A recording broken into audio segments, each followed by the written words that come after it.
వేసవిలో మంచి గిరాకీ ఉన్న తీగజాతి పండ్లు పుచ్చ, కర్బూజా. వీటిలో అతి తక్కువ కాలంలో పంటనిచ్చేది కర్బూజా. విత్తిన 60 రోజుల్లోనే ఇది కోతకొస్తుంది. కర్బూజాకు ఢిల్లీ, ముంబై, పూణే, కోల్కతా నగరాల్లో గిరాకీ ఉండడంతో తెలుగు రాష్ట్రాల నుండి ఆయా ప్రాంతాలకు ఎగుమతవుతున్నాయి. ఆంధ్రలోని అనంతపూర్, కడప జిల్లాలు పండుదోస సాగుకు ప్రసిద్ధి. తెలంగాణలోని కరీంనగర్, రంగారెడ్డి జిల్లాల్లో కొద్దిపాటి విస్తీర్ణంలో రైతులు సాగు చేస్తున్నారు. ఈ పండ్లను పంపించే మార్కెట్కు అనుగుణంగా రకాలను ఎంపిక చేసుకుని సాగు చేస్తున్నారు. స్థానిక మార్కెట్ల కోసం అలంపూర్ రకాలను, ఉత్తర భారతం కోసం తైవాన్ రకాలను పండిస్తున్నారు. అనంతపురం, కడప ప్రాంతాల్లో కొందరు రైతులు మార్కెట్లను ఆధారంగా చేసుకుని ఏడాదికి 3 పంటలు కూడా పండిస్తున్నారు. ఎకరాకు 10 నుంచి 12 టన్నుల దిగుబడిని పండించే కాలాన్ని బట్టి తీస్తున్నారు. అలా పండుదోస సాగులో ఆరితేరారు ఒక రైతు. ఆ రైతు అనుభవాలేంటో చూసేద్దాం రండి.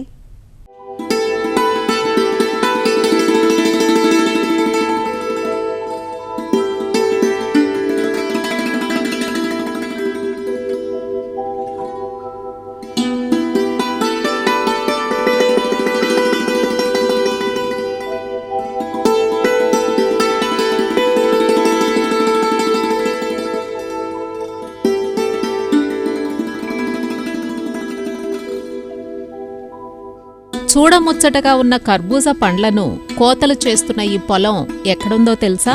కడప జిల్లా ఓబులవారిపల్లె మండలం సున్నపురాళ్లపల్లె అనే గ్రామంలో. కర్బూజను 6 ఏళ్లుగా సాగు చేస్తూ సేద్యాన్ని ఔపాసన పట్టిన రైతు వెంకటేశ్వరరాజు పండించిన పంటే ఇది. 50 ఎకరాల్లో బొప్పాయి, అరటి, మామిడి, పుచ్చ, కర్బూజల సేద్యం చేస్తుంటారీయన. 15 ఎకరాలను కర్బూజా, పుచ్చ పంటలకు కేటాయించారు. మామిడిలో అంతర పంటగానూ వేశారు. ఏడాదికి 2 పంటలు సాగు చేస్తారు. డిసెంబర్ నుంచి మార్చి వరకు మొదటి పంటగా కర్బూజను, ఏప్రిల్ నుంచి జూన్, జూలై వరకు 2వ పంటగా పుచ్చను వేస్తున్నారు. డ్రిప్, మల్చింగ్తో ఈ పంటలను సాగు చేస్తున్నారు. మల్చ్ పేపర్ను 2 పంటలకు వాడతారు. ఈ కర్బూజా రకం పేరు కుందన్.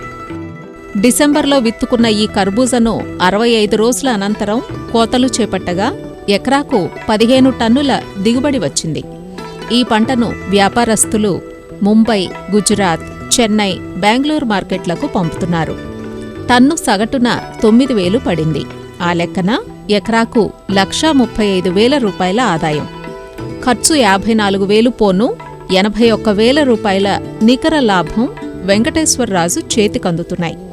ఖర్చుల వివరాలు చూస్తే దుక్కులు, బోదెల తయారీకి 10,000, విత్తనం 250 గ్రాములు 9,000, మల్చ్ పేపర్ను 2 పంటలకు వాడతారు కదా, 25 మైక్రాన్ మందం కల ఈ షీటుకు 50% రాయితీ పోగా ఒక పంటకయ్యే ఖర్చు 3,000, కలుపుతీత 3,000, ఎరువులు 10,000, సస్యరక్షణ 8,000, కోతకూలి 6,000, ఇతర ఖర్చులు 2,000, డ్రిప్ తరుగుదల, వడ్డీ, పెట్టుబడికి వడ్డీ అన్నీ కలుపుకుని మొత్తం 54,000 వ్యయం అవుతోంది. బిందు సేద్యం వల్ల నీరు ఆదా, బిందు సేద్యం ద్వారా పోషకాలను అందించటం వల్ల ఎరువులు ఆదా అవుతున్నాయి. మల్చ్ షీట్ తేమ ఆవిరి కాకుండా కాపాడుతుంది. ఈ పంటలకు సమస్యగా ఉండే బూజు, బూడిద, వైరస్ తెగుళ్ల వ్యాప్తి తగ్గుతోంది. కర్బూజా సాగు చేసే విధానం గురించి రైతు చెబుతూ, ఇది ఫస్ట్ బాగా దుక్కి చేసి తర్వాత బెడ్ వేయాలి. 6 ఫీట్కి కానీ 6 అడుగులకు కానీ 7 అడుగులకు కానీ ఒక బెడ్ వేసుకొని ఆ బెడ్ మీద వర్మీ కంపోస్ట్ లేకంటే పశువుల ఎరువు, NPK, నత్రజని, భాస్వరము, పొటాషు వేసి మట్టిని కప్పెట్టాలి, బోధను కప్పెట్టాలి. కప్పిన తర్వాత డ్రిప్ పైపులు పరిచేసి పాలిథిన్ మల్చింగ్ షీట్ వేసి దానికి హోల్స్ వేయాలి. ఒక్కొక్క హోల్కి వచ్చేసి 1.25 అడుగు గ్యాప్తో అట్లా వేయాలి. అట్లా 2 రోలు వేయాలి. ఈ 2 హోల్స్ మధ్యలో ఆపోజిట్ లైన్ రావాలి. అలా వేసేసి కప్పి వేసిన తర్వాత మనం 1 డే ఆఫ్టర్ 2 డేస్ తర్వాత కానీ మనం విత్తనం నాటుకోవాలి. దాదాపు ఒక వారానికి మనకు మొలుపు వస్తుంది. మొలుపు వచ్చిన 2 ఆకులు 3 ఆకులు వచ్చిన తర్వాత 10 రోజులకు కానీ 12 రోజులకి తర్వాత ట్యాంక్ ద్వారా కానీ లేదంటే వెంచురీ ద్వారా కానీ మనం ఫర్టిగేషన్ ఇవ్వాల్సి వస్తుంది. లీఫ్ మైనర్ వస్తుంది, ఇది పురుగు దానికి కోస్టాతి అని మందు కొట్టాను.